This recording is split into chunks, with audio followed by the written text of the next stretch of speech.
Hello friends, in this video we will see how we can apply work energy theorem in case of a varying force motion, and this we will illustrate using an example. So in this example we have a air track glider. So this is a air track glider that you often see in the laboratories.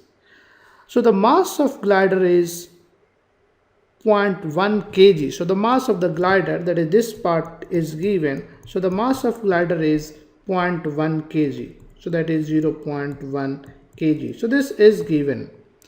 And this is attached to end of a horizontal air track by a spring with constant 20 Newton per meter.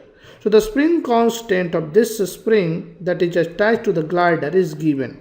And this value K is nothing but 20 Newton per meter. And initially the spring is unstretched. So there is no elongation at t is equals to 0.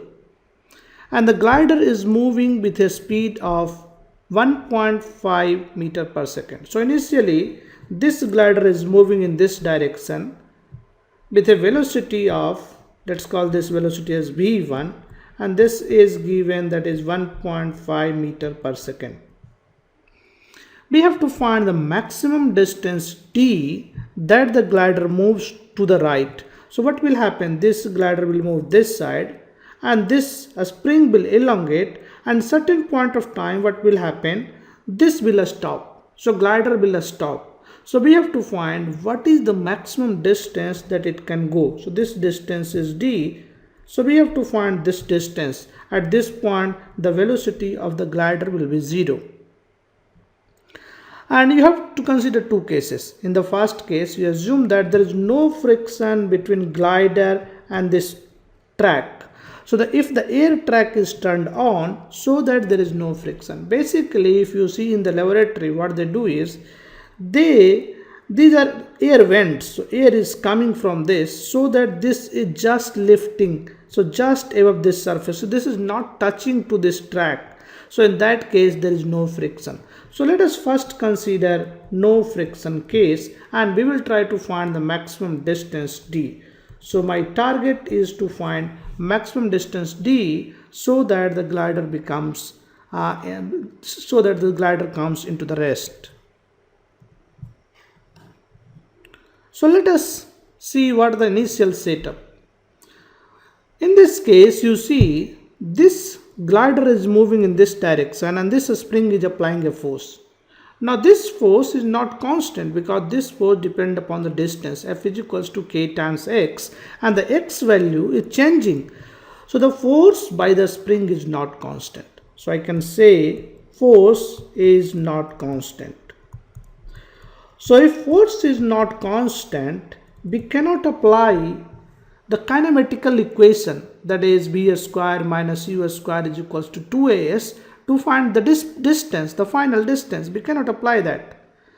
The only way we can solve this problem, that is, we can use work energy theorem. So somehow we have to use work energy theorem.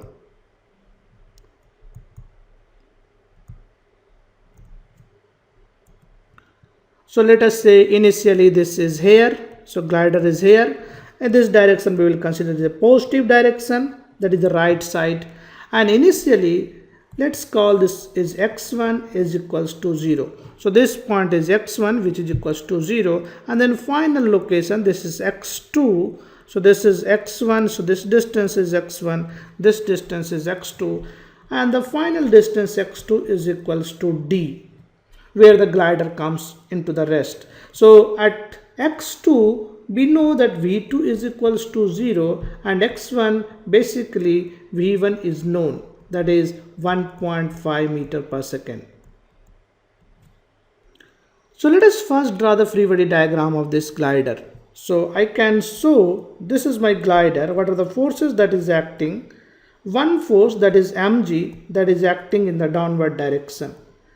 And on this glider, normal reaction will also act, and there is no friction, but the spring force will act in this direction, and this is, let's call F a spring. So spring force will act on this glider.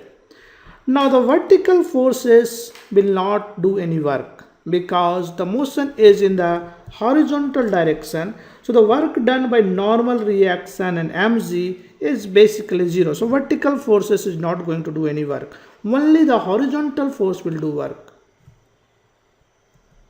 And if you remember, work done on a spring is basically change in potential energy. So let us first find work done on a spring. So this we know this is nothing but change in potential energy, that is half k final position x2 square minus half k initial position x1 square. Now we already said this x1 is 0 and x2 is d, so this is simply half k d square. Now this is the work done on the spring. But now if I want to find work done on glider, then in that case the same magnitude but with a negative sign. So we can say, because the forces are opposite, on glider you have a force that is in this direction, and on spring the force is in this direction. So I can say work done on glider, this is the same amount of force but a negative sign. So with a negative sign, that is minus half k d square. Now we can use work energy theorem. So what work energy theorem says? So total work done on the glider, so this is the work done on the glider, is equals to change in kinetic energy of glider. So this is what we will use. Change in kinetic energy means final kinetic energy minus initial kinetic energy, and the work done on the glider, that is minus half k d square. So this is minus half k d square is equals to, what is the final kinetic energy of the glider? Because finally at the maximum distance this glider has to stop, otherwise it will not be a maximum distance. So when the distance is maximum, when this has reached to a distance d, its velocity is 0. So final kinetic energy, that is half mv2 square, v2 is 0. So final kinetic energy is basically 0. What is the initial kinetic energy? That is minus half m, and the initial velocity is v1. So this is half mv square, and we have to put a negative sign. Now if you solve from here, you can find d is equals to v1 under root m by k. So this is the maximum distance that this glider will travel just before coming to the rest.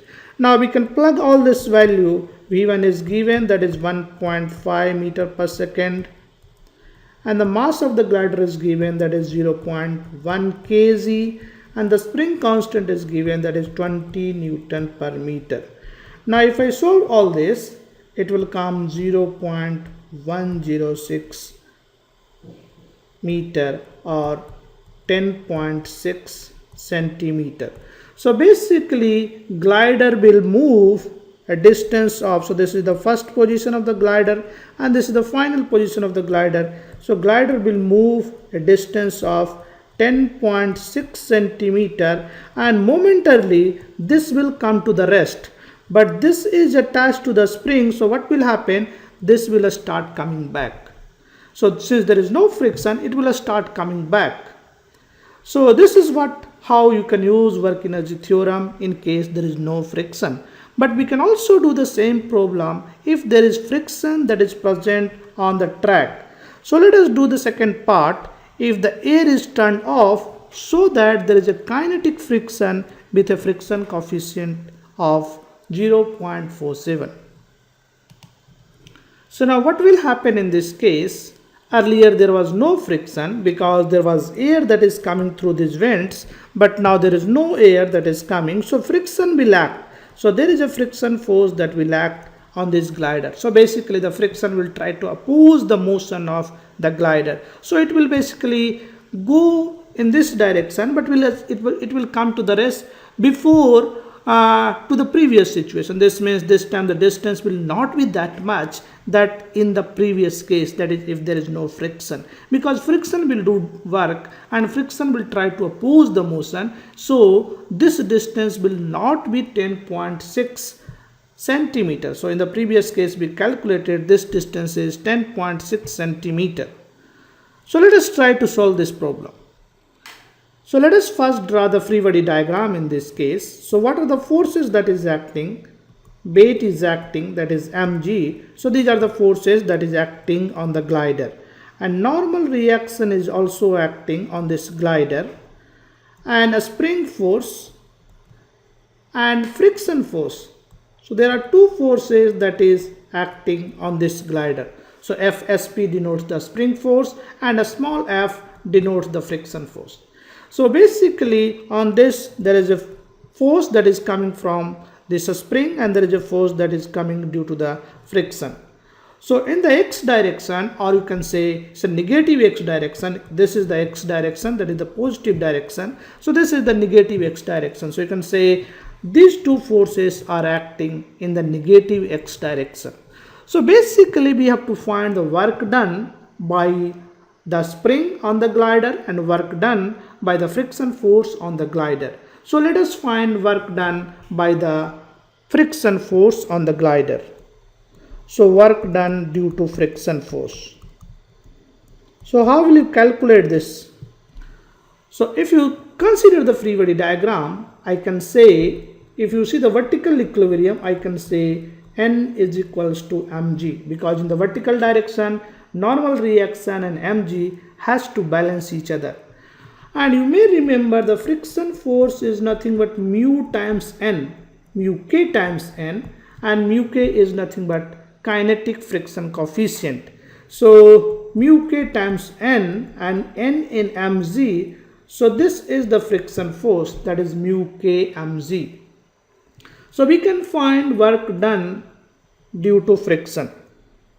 So let us call simply F, work done due to the friction, that is nothing but F dot displacement. So magnitude of F, magnitude of displacement, and cos of phi.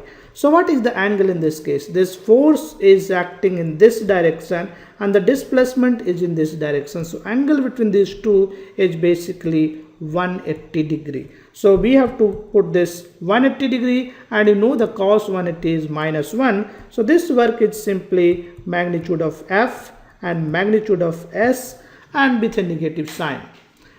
And we already said this is magnitude of F, that is the friction force in this case, that is nothing but mu k mg, and the S is the displacement, the maximum distance that this glider travels. This distance is z or d basically. So work done by the friction force is nothing but mu k mg d. So this is the work done by the friction, but there is another force that is also acting, that is a spring force. So we have to consider work done by the spring force also. So we can write total work done. So work done total, this will be equals to minus mu k mg d, that is work done by friction. And we already know in the first part we calculated work done by the spring on the glider is equals to minus half kd square. So this is the work done on the glider. Now if I apply work energy theorem, then I can write total work done on the glider is equals to change in kinetic energy of the glider. So total work done is minus mu k mg d minus half kd square, we just calculated, and change in kinetic energy. The final kinetic energy will be 0 because the velocity will be 0. The glider will come to rest. So initial kinetic energy will be final minus initial. Initial is half m v1 square. So this v1 is given. So if I simplify a little bit, so let's take these all terms this side. So we can write half kd square plus mu k mg d minus half mv square, mv1 square is equals to 0. Now this is a quadratic in d. What is my target? My target is to find d value. So we can further write kd square plus 2 mu k mg d minus mv1 square. Now this is a quadratic equation in D. So we have to solve for D, and if you remember, we can solve for D using the formula, that is D is equals to minus B. In this case B is this term, so 2 mu k mz minus B by 2a, and a is in this case k, plus minus under root b square minus 4ac. So this will be 4 mu k square m square g square minus 4ac. A is k and c is nothing but m b1 square, and this divided by 2a, so 2 times k. So if I further simplify, I can write d is equals to minus mu mz, and in this case mu is mu k, and this divided by k plus minus mu k mz by k whole square. So basically I am taking this inside the root, plus mv1 square divided by k. So this is the final distance that will be traveled by the glider. So we can plug the numerical values and we can calculate the value of d. So let us calculate the first term, that is mu k mz divided by k. So mu k is 0.47 and mass is 0.1 kg. So this is 0.1 kg and g value is 9.8 meter per second square, and this divided by k, that is nothing but 20 Newton per meter. Now if you calculate, this value will come 0.02303 meter. Now the second term, we have to also calculate this term. So let us first calculate this part, because we have already calculated this, because this one and this one is same. So let us calculate mv1 square divided by k. So this will be mass is 0.1 kg and velocity is 1.5 meter per second, and then I have to take a square, and this divided by 20 Newton meter per meter. So this value will be 0.01125, and this is meter square, because unit is meter square. If you take root, then it will become meter. So now d value will be, because I know this value, so the first value is minus 0.02303 plus minus 0.02303 whole square, and the second term will be 0.10125. Now if you solve, you will find d is equals to 0.086 meter or 0. This is not 0. This is 1.32 meter with a negative sign. Now d is a magnitude, it cannot be negative, so the negative root I have to reject. So in this case, this is not a possible solution, only this one is a possible solution. So we will accept d is equals to 0.086 meter, or this is same as 8.6 centimeter. So basically glider will come into the rest after traveling a distance of 8.6 centimeter. Now there are two important points. First important point, you see, in case of friction, it has traveled at a distance of 8.6 centimeter. But there is no friction in part A of this problem. That distance was 10.6 centimeter. That is logical, because in case of friction, it will travel a smaller distance. Another important point is, if you place mu k is equals to 0 in this equation, so we have basically got this expression. If you place mu k is equals to 0, what answer you will get? You will get d is equals to, this part will be 0, this part will be 0. So I will only have m v1 square by k. So d is equals to v1 under root m by k. So I can write d is equals to v1 under root m by k. That is the answer of the first part of this problem. So you consider the friction and then a special case, you put mu k is equals to 0, then you will get the answer for the first part. Hope you like this video, and in the next video we'll discuss more problems related to work energy theorem and some more practice problem. So see you in the next video. Thank you.